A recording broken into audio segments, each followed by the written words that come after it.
All right, here we go. Kash Doll, welcome back to VladTV. What's up? I'm back.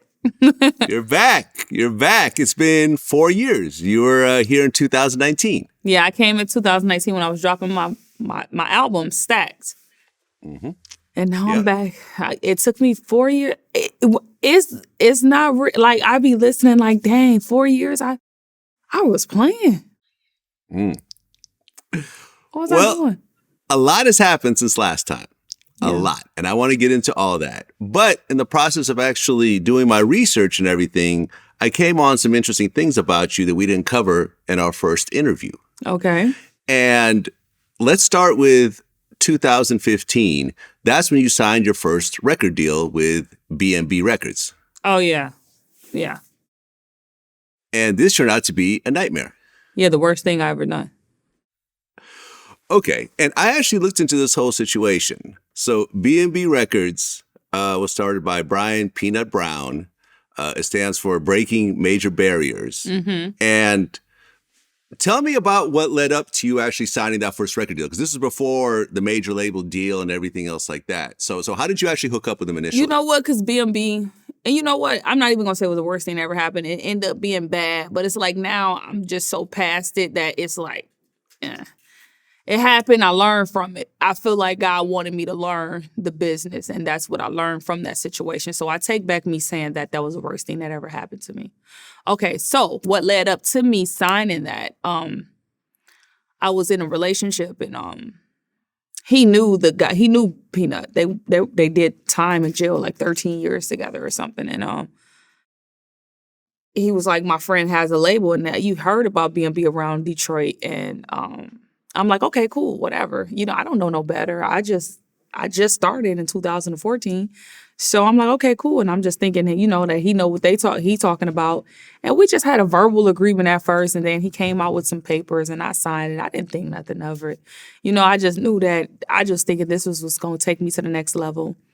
And, granted, it just didn't work out, man. It just didn't work out. I moved to Atlanta and Deb started managing me, and she ended up talking to him one day, and I just know she called me yelling at the top of her lungs, Deb Antney. She just called me yelling at the top of her lungs like, you are in a fucked up situation. You need to fix this, and da-da-da-da. And I'm like, what are you talking about? What? She said, he said you're in a contract, and I can't work with you, and all this other stuff. And then, however, I end up on the phone with him, and then all I know is they said, lawyer up. I said, oh, shit. Well, what did I got myself into? So, look, I can't even verbatim say everything that happened because as I get older, I look back and I realize it wasn't just all them neither. It was like, because they did do some things. It was just all misunderstanding. Yeah. Well, when I actually looked him up on Detroit News, he had a history before. Right, he was indicted on a cocaine conspiracy in '93, and then again in 1999. He did 10 years. He got out, and he started this label. And you weren't the only person on this label. What was Ray J on the label at the time? Ray J, Charli Baltimore, Trick. Mm-hmm. There was a couple people that was on the label. So I don't know about the past or whatever. His personal life. I don't know nothing about that, but I do know that it was a few people that was on the label before that even had me considering, doing it or whatever. Because Charli Baltimore was over there too. Right. As well as Breezy, who was on Empire. Breezy was over there. Yeah. Breezy was over there. Yeah. You're right. You do your research, all right? Yeah. Yeah. And, he actually had billboards all over Detroit promoting his book at one point, right? I believe so. I think that was around the time it was kind of like we was feuding, so I didn't really pay too much attention. You know what I'm saying? But I believe so for sure. Right. Almost reminds me of the whole BMF billboard situation in its own way. Yeah. Okay. Well, according to court records, is it true that you signed to BMF because the label paid for some plastic surgery, like a breast job for you? Hell no. Hell no. This actually showed up in the No, in I the don't news. know I don't know where that came from. Like, no, they didn't even pay for. He didn't never pay for my stuff. Oh, I probably got some breasts done or something like that. I think I even told you on the first Vlad I got my breasts done. I don't be caring about that stuff because it is what it is. But no, that wasn't the agreement. Hell no. Hell no, I wanted my money. Okay. I wanted money and just come along with that. You know what I'm saying? That's what I use my money for. You know, I'm mad that it was a thing because didn't nobody have to. Well, I told the world about my breasts anyway, the KDs. I told them about them. It was just that, you know, I used some of my money for that, but that wasn't the reason I signed. Hell, fuck no. Okay, all right. So, I mean, this was actually on DetroitNews.com. Yeah, I remember that. That was a thing. It was really, really old. What was that, like almost like 9, 8 years ago? Yeah. Yeah, exactly. Exactly. And, you know, ultimately you end up suing BMB. And what I found is that there was like the statement that said that, you know, that he coerced you into signing a recording deal saying that if you don't sign with me, I will destroy you and your career, you know, whatever career you think you may have. Was that actually true? Man, I don't even remember. That shit was so long ago. Like, you gotta think, Vlad, we talking about 8 years ago. You know how many other deals I'd have been in and how much other stuff didn't happen to me, how much more gossip I done heard about me. I really, like, even touching on the B&B situation, when I look back on it, like, I really don't even remember a lot, but I also, like, the stuff I do remember, I just know it wasn't as bad as I was thinking. Like, what they did to me, it wasn't as worse as, you know, because I was just so angry at the time, but to be 100% honest, it was just a whole big miscommunication, misunderstanding. I learned from it. That's behind me. You know, I respect what they got going on now, but I don't even remember a lot of that stuff. I'm not even about to lie to you. Okay, and I just want to say, I mean, it just seems like a whole overall mess because ultimately, you know, the feds, you know, charged him with a bunch of drug trafficking type stuff. Was your house raided at one point by the feds? No, that's not true either, huh? Yeah, it was too much stuff. It was so many rumors around that time with him that I don't even know what the fuck. I ain't gonna lie to you. Like, I was just around a whole bunch of stuff I didn't know nothing about. You know, I just coming into this thing and I'm about to rap, make music, and then things was happening and I was just there like, but you know, I don't even remember. Fair enough. And the reason I say it was because in August of last year, it was announced that you signed to MNRK music group, right? Yeah. And they said that this was finally after years of going back and forth with the old label and you weren't allowed to put out music and so forth. So this is why I'm kind of mentioning. That wasn't true. No, I was with Republic. When I dropped Stacks, when I came here 4 years ago, I was with Republic. And it wasn't hard to get out of Republic. I got out of Republic. I asked them to let me out, and they let me out. No, I didn't have to pay nothing. I wasn't in. It was just a clear split, you know. And then I did the deal with MNRK. It's like we did a partnership. It was, you know what I'm saying. So, nah, that was not true. Okay, so there's a lot of stuff out there that's not exactly. I know it's a lot of stuff. I'm glad you asked it so I can clear it up because that's not true. Yeah. Yeah. Okay. Well, in 2017. You showed up on Big Sean and Metro Boomin' So Good. Yeah. Was that like kind of your first break in the industry? That was before Ice Me Out. I think that was my first break in the industry. Because for everybody was underground and it ended up getting big like industry-wise, but it took over years. And I dropped that in 2017. So 2017, I dropped For Everybody, and then I did So Good with Big Sean, and that was crazy. That was my biggest feature, and it really made an impact on my career for sure. Yeah, for sure. Okay, and how did that come together? Because by this time, Big Sean was like a huge artist. Yeah. He's huge. He DM me on Twitter, I believe. And, you know, I always follow him and love Sean. So I don't know if he just seen like I was supporting him or whatever. But he DM'd me on Twitter and I wrote him back and he said he had a song and he sent it to me and it was so fucking fire. And I went to the studio after that and I got on it. And I was like, I got to do the right thing on this. This is Metro and Sean. This could be it for me, you know? Like, so that's why I went crazy. Right. And that next year, you signed to Republic. Yes, And and that was always now this the label you talking about. Republic was waiting on me to sign, but I was getting out of the contract with them. It wasn't MNRK, it was Republic.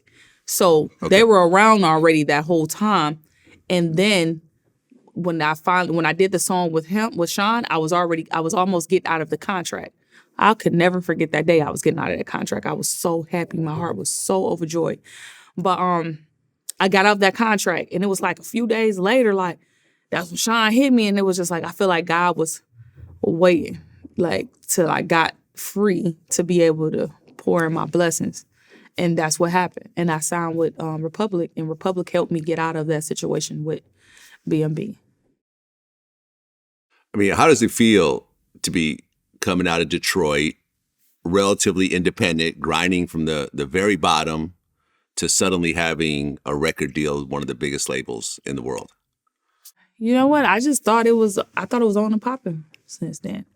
I thought it was on and popping. And you got to think I really been independent, because not only did I had a independent label in Detroit, I had it against me. So every time I was dropping music, it was getting taken down. You know, like, and this was in my prime. This is when Kash Doll had one of the biggest buzzes, and I was out by myself. You know, like, you know, before all the rappers before me, like Nicki and everybody, like I was the new by myself, this wave, and I was grinding. So it used to piss me off because, you know, I just was making music, putting it out, and everybody's hungry for me. And they were just taking it down. So not only was I independent, I had all eyes against me. And I was still grinding, making music and getting to where I'm at. And then I get a break. So I thought Republic was a break for me. Like, hell yeah. Republic Records, everybody, like, you talking about Taylor Swift on Republic Records, Ariana Grande, we're talking about the biggest artists in the world. So I'm like, okay, cool. And so I was excited. Well, under Republic, for everybody just goes crazy. And I looked it up recently. There's like 90 million views for that song between like Spotify and YouTube. I love Republic, but they really did ice me out. Love for everybody, that was me. That was when I was all eyes against me. I dropped that by myself. And then when I got with them, I ended up selling the song to them. But that wasn't their song. Okay, right. So Ice Me Out came out under Republic, and that song has 70 million views. Yeah. Also. Yeah, exactly. They did that.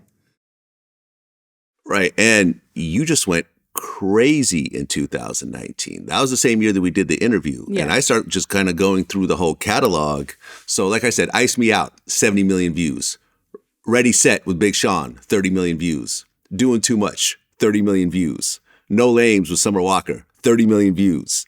Iggy Azalea featuring You, Fuck It Up, 60 million views. You're on the Charlie's Angels soundtrack for How It's Done. Yeah. 15 million views. Yeah. Like, how did it feel to just have hit after hit after hit after hit after hit after hit all in 1 year? I was just still hungry. I mean, a hit would come out and I'd be, okay, I have a drink to it, but it's like, I want the next one. I want the next. I need something else. Like, I want to keep this thing going. Like, that's how I was. And I never really felt like I had got my break. That's what's crazy. It's like I dropped all those records, and all those records was a big deal, but I just still haven't. It was just something that was missing to me. That I really don't feel like I did that much. I don't know. I mean, was the money starting to come in that year? Yeah, money always. You know what? I think I'm a cash cow. Cause something that's like, I always, money. I'm always gonna get some money now.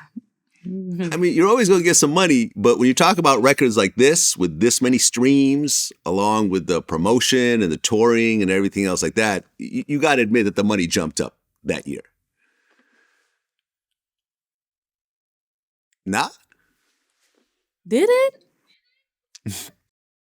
I ain't gonna lie, I'm making the most money I ever made now. Okay.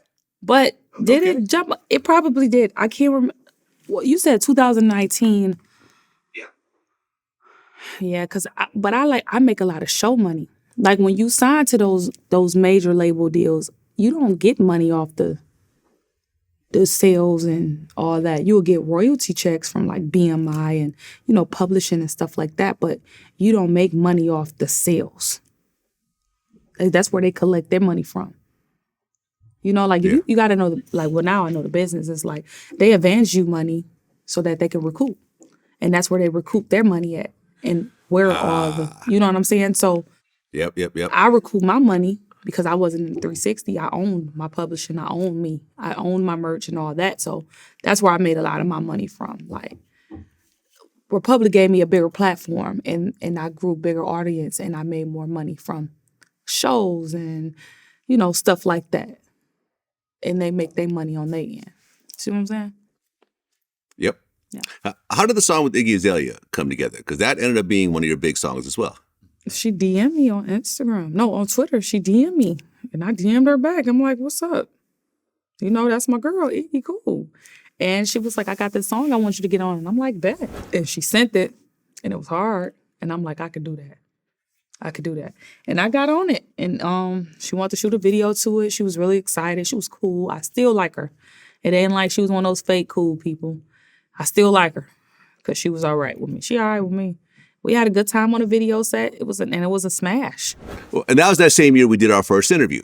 And like I said, you were just completely on fire that year. Mm-hmm. And, it was cool to really see you at that point and kind of catch the wave that you were really kind of building up. Yeah. So definitely congrats. And actually that same year you were on the BET Hip Hop Awards Cypher with King Los and Iman Shumpert, two people we recently interviewed as well. Yep, I was on that Cypher. That year, I did a lot that year. But I was on that Cypher and it went crazy. I remember going to go see it. That's the only time I go to the BET Awards, when I'm in part of something. And I seen it and I was like, wow, I'm just on fire. But I always felt like it was more to do. Well, speaking of more to do, that next year, 2020, you were on television for the first time on Empire. I was on Empire. Okay. And was that the first time that you were actually acting? Nah, I've been in so many different movies, like Detroit movies though. Like, so it was like underground, like local stuff that's actually out now. I think on Tubi and stuff like that. But like I've done 211, Buffed Up. I've done a few movies. And then, as far as a bigger platform, Empire was the first one. Yeah. Mm-hmm. Oh, yeah. I mean, it's a big difference to do like a local, kind of an underground film to actually having it on Fox with multi-million-dollar budgets and, award-winning actors and so forth. Like, when you actually got in that kind of environment and actually saw yourself on television, did that really kind of influence you to kind of go harder with the acting thing? You know what? Yes. Everything just is like, I just trust in God's timing and I believe in divine order. And I just felt like once I got that, I was just like, it ain't no stopping here. It's like, you can do these appearances and doing these shows more. And, so it's like, I was like, and then I seen Taraji on set. I was so excited. And just having my own trailer and leaving out to go act and do what I do and coming back. It was like, oh, I can get used to this. And I just wanted more. Shit, I wanted more. And that's every time I celebrate something, I don't celebrate it too long because it's more to get done, but I'm grateful. I'm so grateful and I'm so happy to be, in the position that I'm in. But I never just live in it too long and get too comfortable with that. I just try to keep on going. Okay. And that led into the next year with the BMF TV series. Yes. So, number one, well, growing up in Detroit, I'm assuming you heard of BMF and Big Meech and Southwest T, I assume, right? Of course. So when you heard that 50 Cent is putting together the series, did you actually reach out and try to audition for it? Well, my team told me that I needed to send in a tape. I guess what they do, the agency hit me and was like, we need your take for this part for the BMF. Because when I first heard about it, I was like, hell yeah, I need to be up in that. But at the time, I'm not even knowing that. At the time, I'm not knowing that it's happening. I just heard of it. And I was like, oh, when this happened, I want to be in that. So I totally forgot about it until they come around. Was like, they casting for BMF. They want you to send in this tape for this role. And I'm like, all right, bet. Because the showrunner, Randy, he's from Detroit, and he wanted me on there.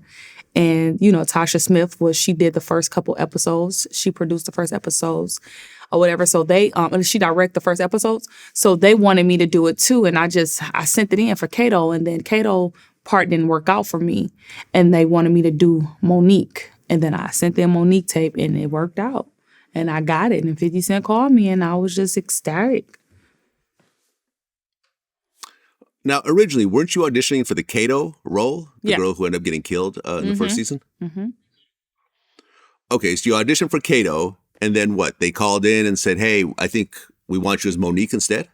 Yeah, they called in and said, we think this role will fit you better, which it did. But, you know, Kato was with the guys. You know what I'm saying? She was more of a tomboyish type, even though I'm like that. So that's what made me want to send it in. I feel like Adriana, she did great for Kato. Like, she was perfect for Kato, and I was perfect for Monique. So I'm cool. I was cool with that. Like, Monique was, she was like sexy. She was a paralegal. When they sent it, she was a paralegal. She was just a sexy. She had two of the rivals fighting against each other. They both was in love with her. She had a kid with both of the rivals, which was crazy to me. I'm like, I'm a player like that. I need to be her. I like that. So that's why I was like, I'm Monique, all right with me. Okay, so I'm a big fan of the show. You know, I actually have a history with BMF. Well, not a history, but, you know, I've partied with BMF before in Atlanta. I've been to Big Meech's house, you know, before everything went bad and so forth. So I was really looking forward to watching this show, and I've watched every episode so far. So let's talk about, you know, your role in the show and kind of how everything sort of developed. So when it first started, when you first got introduced, you're having sex with Big Meech. Mm-hmm. And there's a nude scene in the very beginning. Mm-hmm. On the first where you season. where you show your breasts. Mm-hmm. Now, when they came to you and said, hey, listen, welcome to the show, your first scene is going to be nude.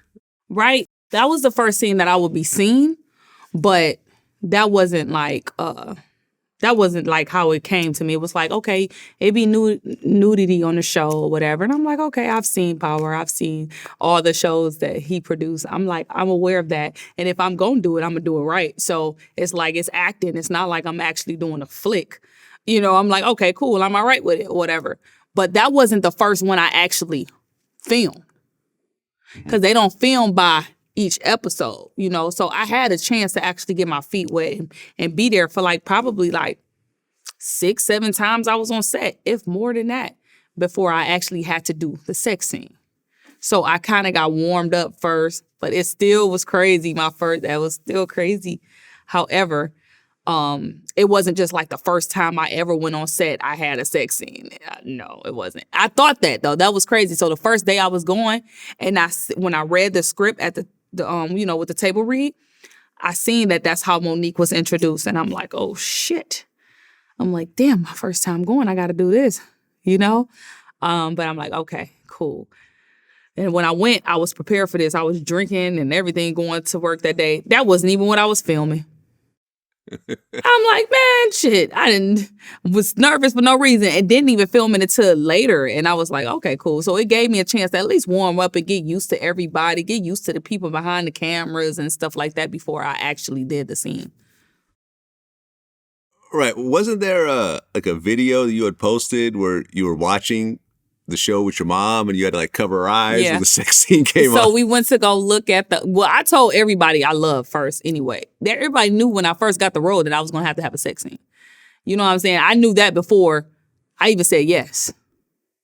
They tell you that. So I was okay with it. You know, I ain't had no kids at the time. I'm young. I look good. Why not show it off like Halle Berry did, like Gabrielle Union did, like all these big everybody that done it. So it's like, this is what I want to do. I'm going to do it right. And if I don't mind going viral real quick. It's all right. I look good. So that's how I felt about it. So I'm like, all right, cool. But I told everybody I love first. I told my mom. I told my dude at the time, my dude now. I told them, I told like my friends and everybody was supportive of it because it's acting, so. My mom knew, but when we went to the show, it's still my mom. So I just ran over there and tried to cover her eyes up. The whole time I'm covering her eyes up, she's like, let me see. I want to see if you got it from me. So I'm like, man, you play so much, and everybody laughing in the theater. It was a moment.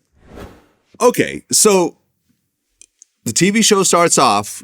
You and Big Meech are doing your thing, and then suddenly there's a knock on the door, and Lamar shows up. And this is your ex who had been in prison for a while. That was kind of the stepdaddy of your daughter, and he's trying to get back in your life. And then a whole big mess starts to form out of this whole situation.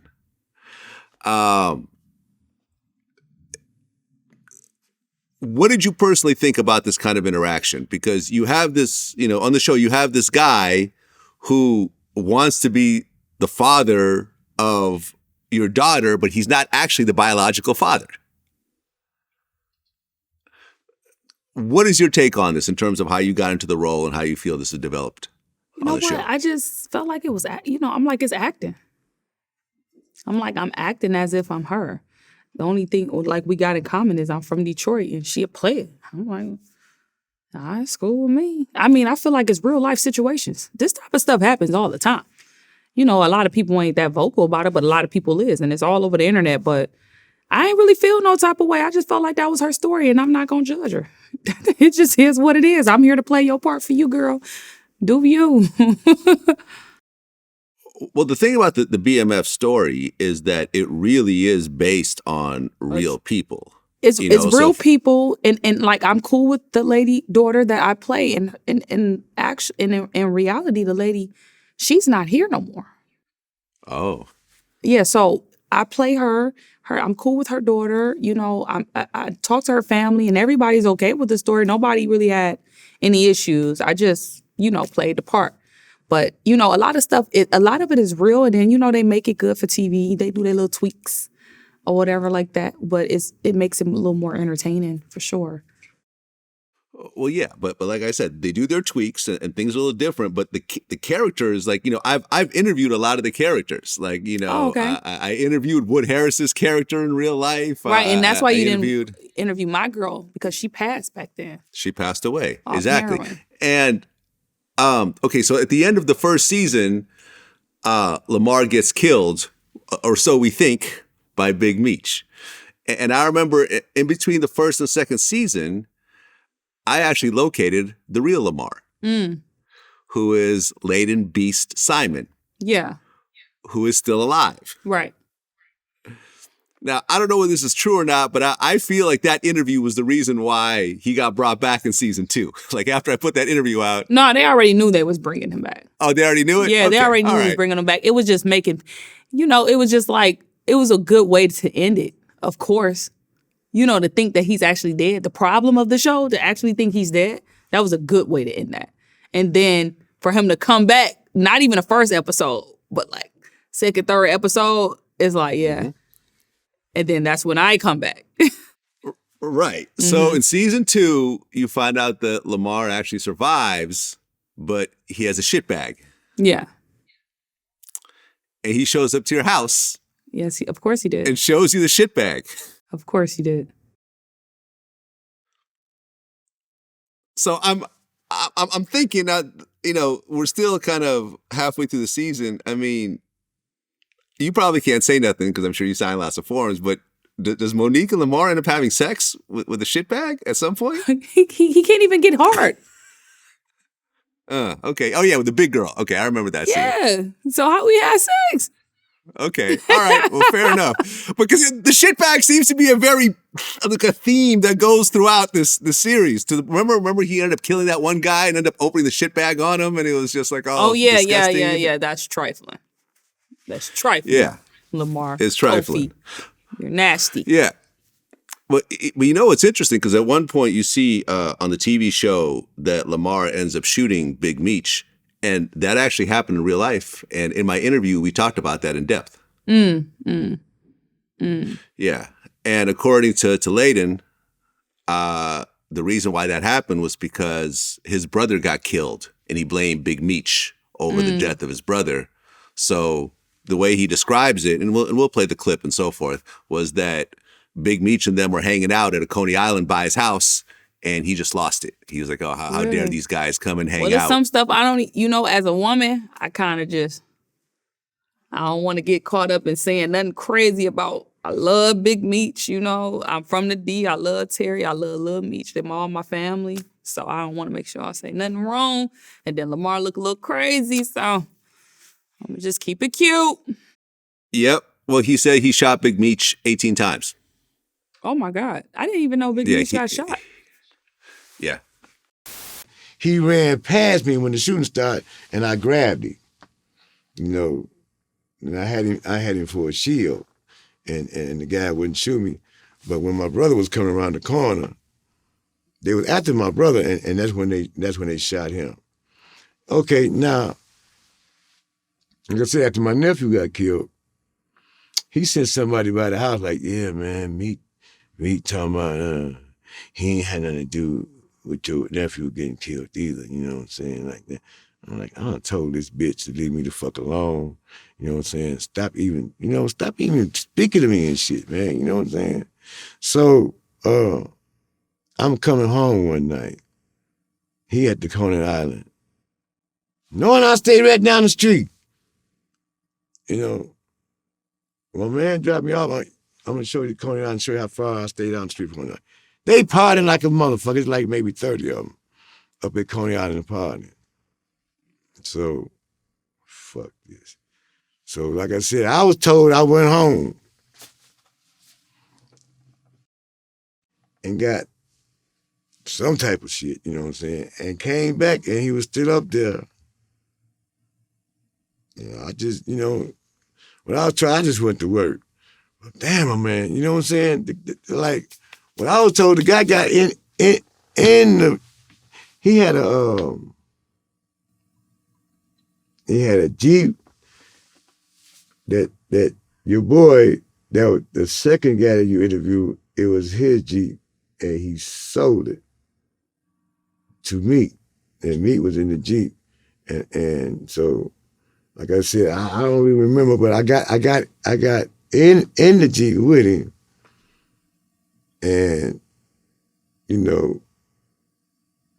they say it was like 18 times and shit.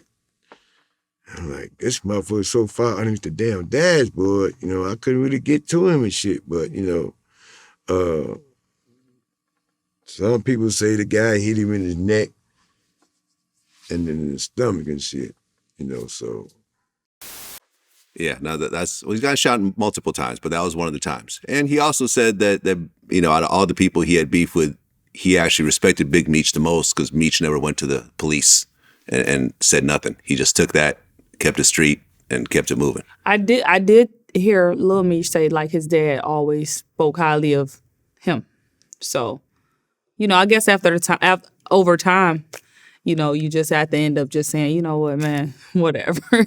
Because you got to after a while. But look, again, that's such a touchy subject. I don't even want to get caught in no type of crossfire of nothing I said. Because Vlad, you got a platform now. I can't watch what I got to watch what I say on here now. I can't do the look. I know. Well, listen, I've gone. Look, I've gone deep into the story. Like I said, I interviewed all the Detroit guys from the BMF show. Yeah. As well as, there's a new interview with J-Bo, who was the second in command at BMF. Did you interview Kato?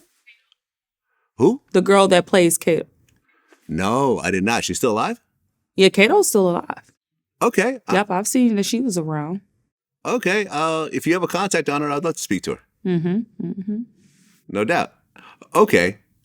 That same year, in 2021, you had a situation where your car got broken into and you lost $500,000? Man, that shit. No, I ain't losing $500,000. I lost $500,000 worth of jewelry. I lost my whole jewelry box. I lost my whole jewelry box, full of all my jewelry over all the years. I've got gifts, sentimental pieces, everything. Everything I ever had was in that jewelry box, and that shit hurt my soul. I never been heartbroken like that. Well, what exactly happened?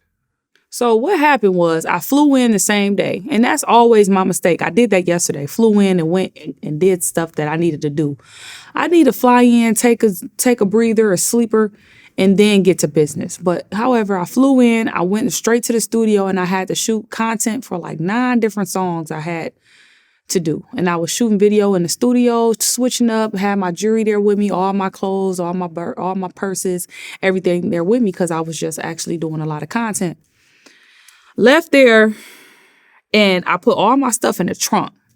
I never forget it. I rented this Audi, a white Audi from Enterprise. I put all the clothes and everything in the trunk and was like, I'm going to put my jewelry box in the back seat. I don't want to put my jewelry box in the trunk with all my jewelry in it. I put it on the back seat on the floor. We get to the spot I was staying at. We get there, we get everything out the trunk and leave the damn jewelry box in the back seat on the floor. The next day, I don't even notice this. I don't have my stuff until the next day. Later on in the day, I'm getting my hair done. I'm getting dressed. And I'm like, I'm about to put my jewelry on. Looking for my jewelry. I'm like, where the hell is that? Then I put it in my purse. Then it clicked. Oh, shit. It's in the fucking backseat in the truck. So at that moment, look, my heart dropped right now. At that moment, I told my friend, her name Joey, I said, Joey, go to the car and go see if you see, because I couldn't go see it myself. I really was stuck. She went to the car, she called me, she said, Keisha, your stuff not in here. And I'm like, you lying. She's like, I swear to God. So I'm like, where could the fuck my shit be? I went out there myself and I just like, it's like I feel it right now. Cause it was like, you know how when you so nervous or scared, you feel like you about to shit on yourself? Like, I was feeling that, walking through her lobby, going to the parking garage in her parking structure. I was walking slow. Man, I opened that door and didn't see that jewelry box and seeing her face when I first hit that damn parking lot and just was like, shit. And I just laid in the back seat and started crying. And then I called my dude. And I just was crying. I was just crying. My feelings were so hurt. I was so pissed. Man, to this day, I'm still mad. I'm still mad about that. Because I don't fuck for my jewelry. You know, like niggas ain't just buying my jewelry and I buy myself my stuff or I get gifts. You know, like my best friend gave me gifts on my birthday and we exchange gifts or it be sentimental pieces. It's like, I really worked hard for that over all these years, you know? And just for it to just be gone just like that, man, that shit hurt. That hurt. Did you have it insured? Yeah, I had insurance and I'm just now about to get around to getting a check for it. I had insurance, and I'm happy I had it because I didn't know no better. It was one of my managers before named Jen that told me I needed it. And that's when I had little pieces.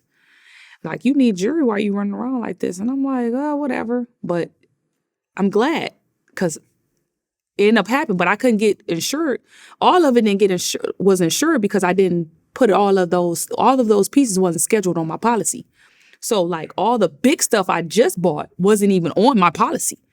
It was all the stuff I started with because I haven't renewed it. Like I said, I wasn't into that. Now I am because I know better and I'm glad I at least had that and could get some of that money back. You know what I mean? But I really still took a loss. Like I had new APs, the anniversary Rolex. I have half-carat diamond pendant with my dad charm on there. I still don't have a watch cost as much as neither one of them I had. Or the goddamn, the half-carat diamond, man. I'm sorry. I'm sorry to hear that. I know how jewelry is and how you can get attached to it because it means something. It's not just a piece of metal. It's actually has a history and a story behind it. So I'm sorry you had to go through that. But In better news, that same year, you announced that you were pregnant. And that's what's crazy, right? Because after that happened, I was sick, right? Man, I ain't gonna lie, I was with Tracy, and I had to use the bathroom. Like, I was sick. Like, my stomach hurted so bad. And like, I was trying to get over when he came to try to lift my spirits and stuff. He came out there to California. And because that was a lot of money, man. That was a lot of time. That was just a lot. And that moment was just crazy. I'm not never doing that again either. Now I got this thing where I be nervous when I'm walking, when I got my jewelry with me or something. Like, I just be, you got it, like, because I'm like really struck. I'm fucked up over that. Okay, but anyway, so he was there. And it was like around April, and then it was like May, because I was still out there doing stuff. I stayed out there for a minute.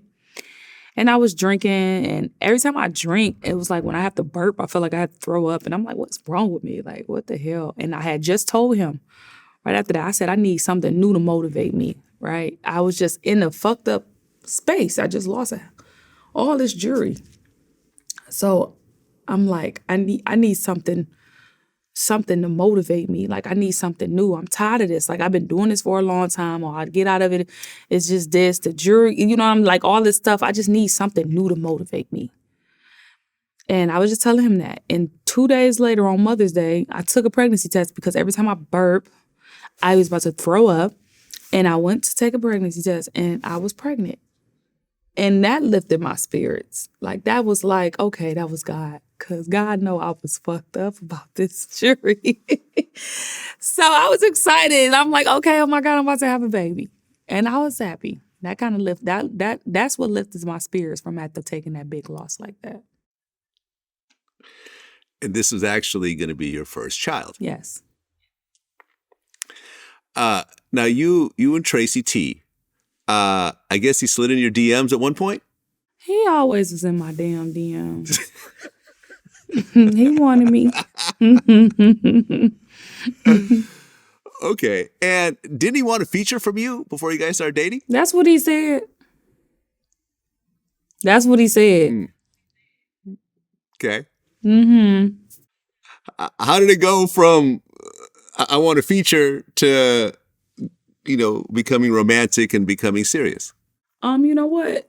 We just kicked it for a minute then, and then after that, we kicked it, and we just always kind of like talked and, Instagram posts, like each other's stuff and whatever the case may be. And then before I came out to Atlanta to film BMF, we were talking on Clubhouse. Clubhouse was a thing then. And then I was like, well, I'm coming out there, we should link up or whatever, And so we linked up when I came out there, and he haven't left since. He's still been there. He came over, ain't left. And then we ended up moving together and having the baby and stuff like that. So, but I think that God wanted to show me it was something more important than materialistic things.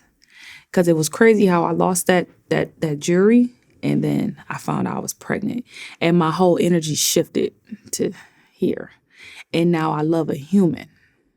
And somebody that I can love, that love me unconditionally, and not just something that's material that I can get back like I did. So I think that was a lesson from God for me, that this material stuff don't really mean much. You can, and especially you can get it back. And to give me, and then I kept saying I want a new motivation after that. It gave me new motivation. Okay, I'm getting new pieces, but it was like for God to replace that with my son, I wouldn't trade it for nothing in the world. Right, because on January 6th, 2022, Cashton Prophet Richardson was born. Clearly, that first name came from you. Yeah, it did. I had to. Tracy have kids. This is my first child. Let me do this. He gonna have your last name, so let me just do this. Let me have my fun. You know what I'm saying? You had this rodeo a few times. Let me do me. You know what I'm saying? This is my first child. I don't know if it might be my last. Who knows? But let me have my fun with my baby. So yes, that was my first name. I came up with that one. He tried us. He didn't. He low key was hating. Yeah, he low key was hating, but I wasn't going. Like, let me enjoy this. Okay, and there's some speculation because there was a video that came out. I think you were on live or something, and it looked like you were wearing a wedding ring. No, no, it ain't none of that. It ain't none of that, Vlad. Nah? No, we haven't did that. Okay. Well, thank you for clearing that up. I mean, is that in the future? I mean, you guys have a child together. You guys are together. I mean, I would hope so. I mean, I mean, if that happens that way. Well, I mean, it doesn't just happen that way. I mean, both people have to agree and, I mean, it's not, which is crazy. I'm not proposing to him. Why not? Hell no. Nah? Hell no. I don't see anything wrong with that. You're crazy. Well, let me ask you a question. So you and Tracy, because Tracy's a rapper as well. Yeah. But you are the more successful rapper. At the time. I'm more, like I feel like Tracy just haven't had his break yet. Like as far as in music. And Tracy, the thing with Tracy is he don't be consistent enough. See, Tracy's not consistent because he make money other places and do other things where he's cool with that. But music is his passion. So he don't actually sit there and take his time and put, well, right now he's putting more of his focus on that because I've told him in longevity, that's what's going to, that's where you're going to make your money. And you never feel like you're working if you put your energy towards what you love. So I think that has a lot to do with it. You know what I'm saying? I don't like comparing him or putting him down as an artist because he's an artist too. You know what I'm saying? And I love him. And I would never just be like, I'm a bigger artist than him. You know what I'm saying? I never do that. But I know it's reasons to why he's not as big as he could be. You know what I mean? And that's his fault. It ain't nobody else but him. Yeah, I mean, it's always interesting when you have a dynamic in a relationship when the woman makes more money than the man, or and so forth. It's always interesting, and a lot of times it works out just fine, and other times, sometimes the man feels a little bit insecure, and so forth. Especially if you guys are doing kind of a similar type of thing. I mean, has there ever been kind of tension in the relationship over that, over the career and the rap and everything else like that? Or does it not really matter with you guys? You know what? Tracy really supports me. He supports what I do and Tracy makes money. He still support the home. It's just not from music. And I make money from music, so he makes money other places and I make money with music, and that's where we trying to get him at. But if he pays attention to it more, because he make money elsewhere, he don't focus on that, So it's never really been tension. We just really want to see each other win and grow for each other. You know what I'm saying? So people don't know what he got going on. Like, it's like a lot of people like, she makes way more money than him, or he, he's this or he's that. But he makes sure home is straight. So, you know what I mean? Like, I can't sit up here and just, I ain't gonna front on my baby. I ain't gonna do him like that. But I know reasons why music ain't what he wanted to be right now, and that's his fault. So, we'll see what happens after he, drop his music and put that in motion more and pay attention to that more, because what you feed will grow. You know what I'm saying? And what you starve is not going to grow. And that's what he starved, because he feeds what makes him money at the time. He don't want to stop doing that to take a chance and giving this all his attention, when he know if he give this attention, he's going to make money. But if he don't, he taking a chance at this. You know what I'm saying? So, hey, have you guys ever done music together, like that's unreleased?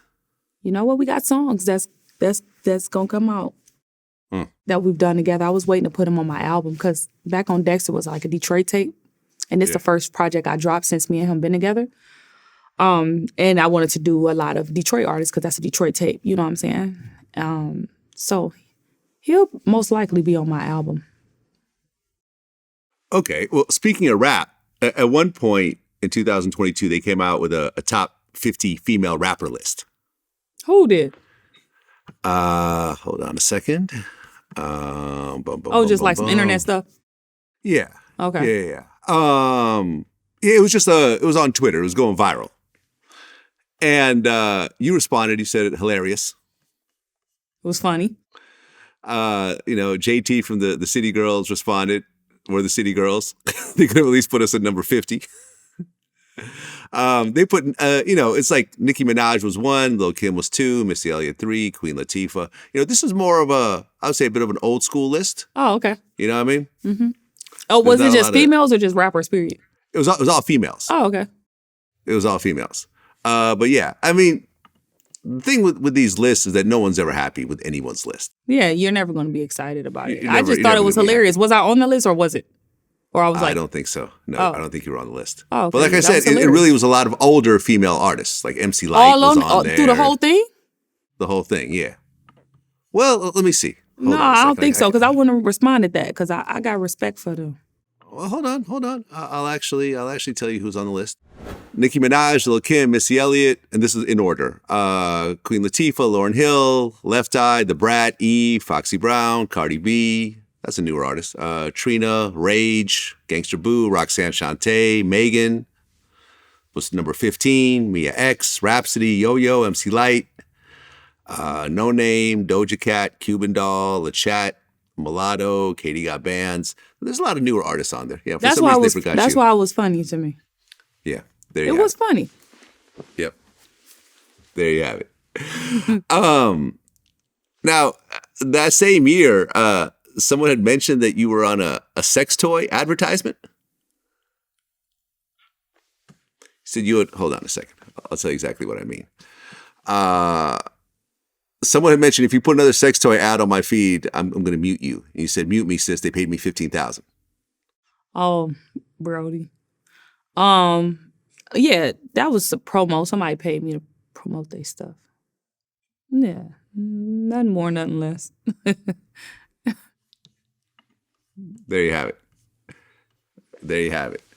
Okay, so now we're in 2023. And, I think you said I just came out of postpartum. So you had taken some time off for the baby. Yeah. Right? Mm-hmm. And then you decide to drop a project with DJ Drama. Mm-hmm. Back on Dexter, a Gangsta Grillz mixtape. Yeah. So what exactly is Dexter? That's my street I grew up on. Okay. That was produced by my brother, Joseph McFashion, too. He executive produced the whole project. Oh, okay. Mm-hmm. Okay. And it's got a lot of features on it. Payroll Giovanni, Peasy, Babyface Ray, Sada Baby, I Swear Vezo, Tay B. Dope project. I was listening to it for the last couple of days. I appreciate that. And actually, our interview is on your intro. It is. I had all my good moments. You was one of them. I had to put it in there. I liked what you said. Yeah. No, I remember one of my employees hit me up. Was like, "Oh, you show, one of your interviews showed up on another project." I'm like, "Oh, which one?" It's like, "Oh, right in the middle of that intro." Yeah. I like it. I like hearing my voice on stuff. Right. It was cool. I remember there was a line. I think it was on that same song. You said, "I could tell your doctor didn't know what he was doing, baby. You wanted a Benz and walked out with a hoopty." Yeah. What do you mean by that line? So you heard so good, right? Yeah. And it's the big body Benz. Please don't crash. Oh. That mean I'm a big body Benz. So when you come out with a hoopty, you know what a hoopty is, right? Of course. So it's like you went for this, but you came out with this. Your doctor didn't know what he was doing, sis. You went to the wrong doctor. Mm. I mean, what do you think these days? Because you see a lot of great plastic surgery out there. Yeah. And then you see a lot of botched jobs as well. A lot. That's the hoopty. And you see even worse. I remember there was one girl. I remember there's a story about how she had some incredible deal to get like a BBL out in Dominican Republic, and she woke up with her kidney missing. That shit crazy. You know what? And then when you go out of them countries, it's a whole different ball game. You don't know what them people doing. They don't speak your language. Fuck that. I'm taking a translator with me. You gonna tell me what they say before I do it. You know what I'm saying? What they talking about? No, that's crazy. And I don't put it past them. If you gonna go over the country, take somebody with you. Take a translator. Especially if you don't speak the language. Take a translator. Do the right thing. Yeah. Yeah. I mean, it's insane. Yeah. And I mean, who did I interview? I interviewed Usher's ex-wife. And I remember, because she was a little older than Usher, and a lot of people were kind of talking bad about her on the internet. So she decided, without even telling her husband, she flew out to Brazil to get a whole mommy makeover, and she went to a cardiac arrest. She almost died. Yeah. That shit's serious, man. You gotta be healthy too when you doing these. And do your research, man. Do your research. Make sure you healthy. Take your BMI and make sure you right before you do that stuff, man. That stuff, if you gonna do it, I say work out. But I can't say that after I had some work done, telling people to work out. But I've made mistakes to where that would be, none of my sisters got none of that. I did all that for us, for y'all to know that ain't where it's at. So, but if you gonna do it, if you just feel like you have to, first off, have your babies first too. Because your body change and grow up. Don't just do it fast.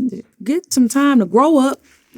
Let your body fill out, have your kids, and then decide on if you want to do that or not. And make sure you're healthy enough to do it. Don't just be so quick to go get your body done. Make sure you're healthy. That matters, and pray, because anything can happen. Anything can happen. Well, yeah. I mean, I don't know if you know the whole story about Kanye's mom, what happened to her. Yeah. Because she went to a Beverly Hills doctor to get a mommy makeover. The doctor said, okay, we could do this. You're a candidate, but because of your age, your weight, and I think she has some medical conditions, that he actually referred her to another doctor to get clearance, to kind of go through a whole process to get cleared, possibly go on some medication and so forth before the surgery. She decided to skip that part, go to another doctor, like one of these mall doctors, who didn't make her do all that stuff, did the surgery, and then a couple of days later, she died at home, during, the post-operation process. And I mean, look at Kanye to this day over that shit. I mean, calling his, he still has never gotten over that. And the sad part was that it probably could have all been avoided had she just gone through the proper procedure to do this. And that's why I say make sure you're healthy. And if they say no, listen. Don't try to go around that. Nuh-uh, do the right thing.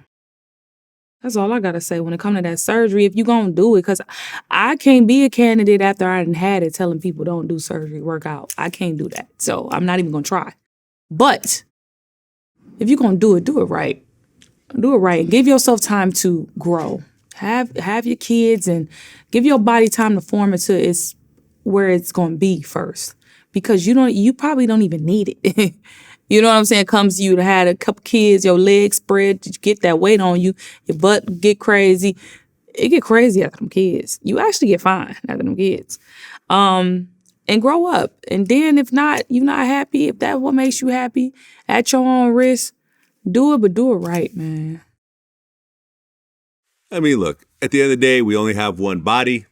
And if you have the money and you want to improve something, you want to change something, I'm all for it. If that makes you happy, if that brings you self-esteem, if that, helps you, whatever, mentally, it can help you, cool, do it. But once again, don't just sit there and go to DR and find the cheapest price you could find. Because a lot of those doctors who end up in DR were ones who lost their medical license in other countries and end up over there because they don't really check. And like I said, there was a woman who woke up with a damn kidney missing. I mean, imagine having to live with that afterwards. And Like then a whole sometimes you kidney's go gone. in asking for lipo and they come out with a tummy tuck. And be like, I didn't ask for this. And it's like, oh, I didn't know that you. And like, it's stuff. I heard a few stories. And I just be like, look, God, just bless me with the energy to be in the gym these days.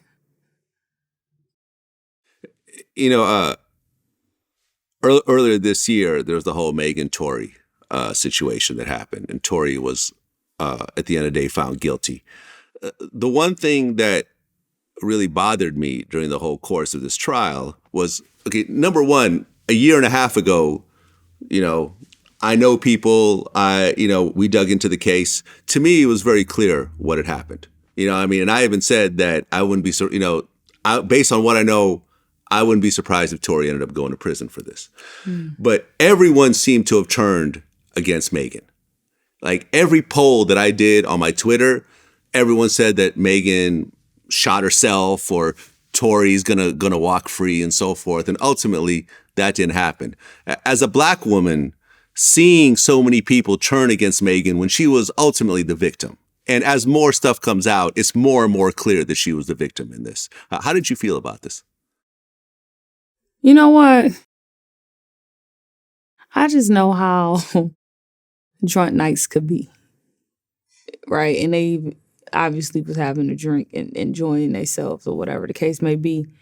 It's like, I trust God, and I don't know how to answer this the right way, but I just know God don't make mistakes, and whatever happens is what's supposed to have happened.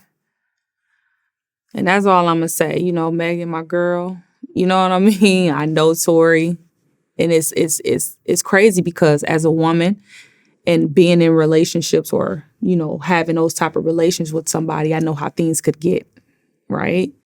And it's just such a touchy subject again to where it's like, I just pray for him. I pray for Megan and her healing process of her going through all this with the world. Not only does she got to deal with this with, you know, going to court, but having to deal with the world and everybody saying stuff about her. And then I also pray for Tory, you know, because he was saying a lot like he wasn't doing it confused.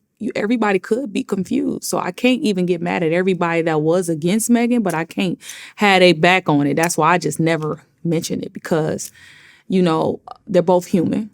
You know what I'm saying? And it's sad that happened. And I wouldn't want that to happen to nobody. You know what I'm saying? Megan went through it, you know, and as a Black woman, I'm just happy if she's happy that she got justice. And, you know, for Tory, I wasn't there. So I can't say what happened and what didn't happen. But from what we see, you know, what was after the courts and stuff, you know, for Tory, I just pray for him and just pray that he don't have to be in there too long. And, you know, he asked God for forgiveness if that's what happened, because I don't know. And I just don't want to be in the middle of it, because when I see Megan, I'm going to say hi and we're going to kick it and we might get a drink. And when I see Tory, it's like, what's up, my dog? You know what I mean? So I just don't even want to get in it. I never talked to nobody about it. I don't want to. But I'm just happy that, you know, well, I don't think she's been on social. So I'm just happy that she's better. Or, you know, I've seen a lot of people apologizing to her and stuff like that. And I'm just like, you know, because when you be it'd be traumatizing after something crazy like that happened to you. You know what I'm saying? And I'm not there, and I've never got shot or been somebody pointing a gun at me. So you can't tell her how to feel about that, you know? Shit. And the world just need to shut the fuck up sometimes. Support people for their artistry. Why are y'all worried about personal stuff so much? Like, I wish everything wasn't so public these days. No, like, I don't know. That's just a lot. Well, I mean, the thing about this situation, and this kind of hits close to home for you because, you know, we talked about this in our last interview. You lost your boyfriend, Dexter through gun violence. Mm-hmm. And when you look at this particular situation, if you take the gun out of the situation, we wouldn't even have known this had ever happened. If this was just an argument between Tory and Megan and Kelsey and whoever, love triangle. You take that dang on liquor out of the situation.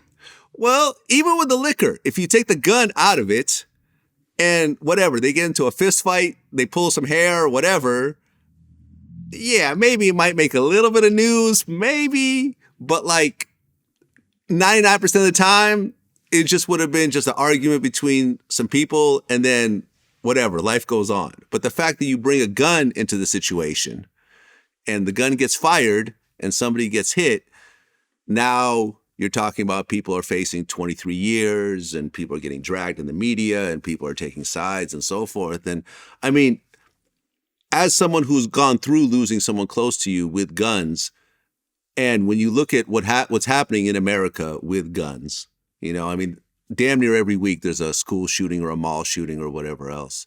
I mean, do you feel that we should be taking guns, you know, out of people's hands and start changing the laws, or not really?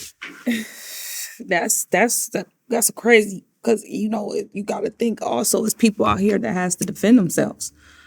You know what I'm saying? The people that's using it for the right thing. And then you take that away with people that, you know, robbing and killing over nothing and stuff. If you know, some people save their lives with guns. So, again, that's just too complicated. You asked me some complicated shit, because you take the guns away for people that really need it, for people that running up in their houses, that's running up on you while you out shopping, that's, you know, trying to snatch your daughter for trafficking. Or it's like you can use it for something good, you know, but then you also give it to people that misuse it. So you already have to be licensed to carry them, and they still carry them. I don't know what we're supposed to do in this world, because if we take them all off the streets. Then, okay, cool. Then everybody got to learn how to fight. And I know I'm beating bitches up, so I just rather just fight then. But if you take them all away, then that means can't nobody rob you, because they're going to have to fight you for it. And ain't nobody fighting no more. So, yeah, take all the guns away. But are they going to have all of them? Yeah, I mean, it's not an easy question. That's why I asked it. I mean, I'm a gun advocate. I have guns. You know, I'm not anti-gun. But you going to use them for the right reason. Right.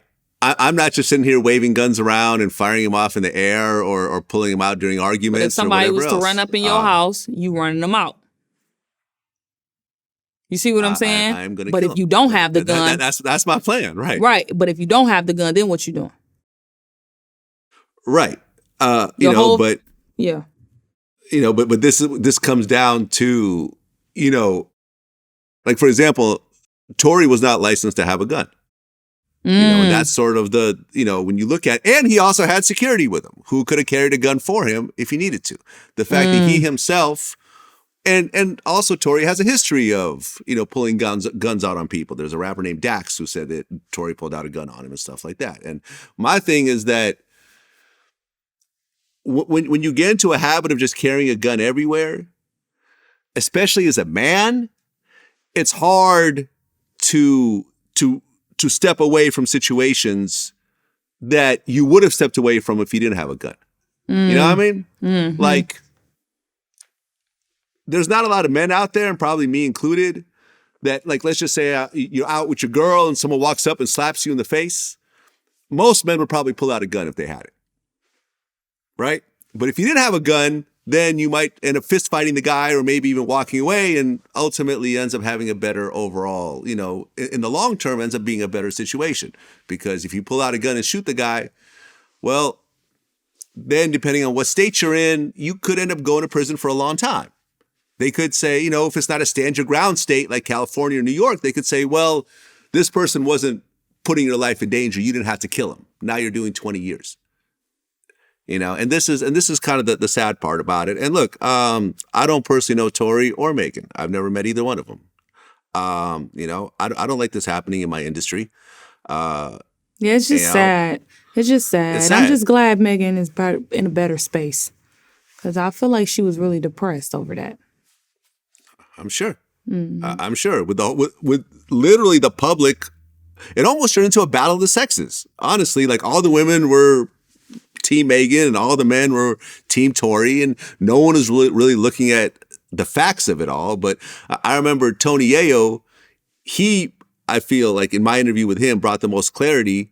He said that in all the years that he's been alive and he's grown up in Queens and shot guns and been around people who shot people and so forth, he said he's never heard of anyone shooting someone, that person surviving and taking the stand and actually going to trial. Like whenever you shoot somebody, you take a plea deal because you know you're not going to win that case. If the victim gets on the stand and points the finger and said, that person shot me, you're not going to walk away from that trial. You're going to prison. But for whatever reason, Tory felt like he could beat it. And look what happened.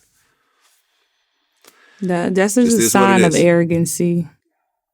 Yeah. Yeah. Yeah, probably a fear of going to prison because he had never been to prison and he's a small guy. Probably all that stuff probably just caught up on him. Like, yeah. Just, man, if you say he been doing that for years and he been doing that to a lot of people, if you have a history of that, eventually he needed to sit down so he can learn his lesson so he don't do it no more. There you have it. Yeah. I mean, it seems that Detroit has continued to really kind of elevate and get a lot more shine. Yeah. And I feel like I wouldn't really put you in this category, but I feel like you're starting to have sort of a Detroit rap style of kind of rapping kind of fast, sort of jumping in and out of the beat. You know what I'm talking about? How does it feel to be from Detroit and really seeing kind of Detroit really have more and more big artists like the Babyface Rays and the Peasies and everyone like that? Man, you know what? The Icewares. Like I watched Babyface Ray, Peasy, Iceware come up. I watched them just keep dropping and keep dropping and keep dropping like they've been doing this. It's like I'm just happy that they never gave up on it and, they kept working with their passion because they finally getting the shine that they got and I'm just excited to be a part of it. All of them is on my project. I'm just happy to be a part of this group of Detroit rappers that's finally getting their notoriety that they deserve. Not that, they want it. Like, they deserve it, Like, we all been out here grinding for so long, and they all sweet as hell. It's sweeter than a lot of niggas is out. Like, and it's just like, man, I'm just grateful that we got that spotlight where everybody can see us for our talent. Because now we have beats out that Detroit-style beat. Or, Detroit, this sound like a Detroit rap. Like, I'm happy because you got to think New York always get that. New York has it. You got to think about over on the West Coast. It's like Detroit the Midwest have not just had that shine like that. And I'm just happy to be a part of it because I'm like me and Dage, and it's like a few other girls coming up in the D2 that's doing their thing. And I'm just happy to be a part of it. Now, I love to see it. And I love the fact that, like, it seems like it's going and continues to go. Because a lot of times you get sort of like a new style that pops up. Like, you saw it happen in Houston, like with Paul Wall and all them. Like, Houston was on fire, and then suddenly 3-4 years later, they moved on to a different city. And, those artists are still viable artists, but, like, I feel like the spotlight has stayed on Detroit and continues to stay on Detroit. And the rap style, like I said, like I don't really consider, like, what you do, I feel is a little bit different. I don't feel it's like the traditional, like, Detroit rap style that you see some of these other artists do. You know what I mean? I think you're a little bit more, you're just unique in what you do.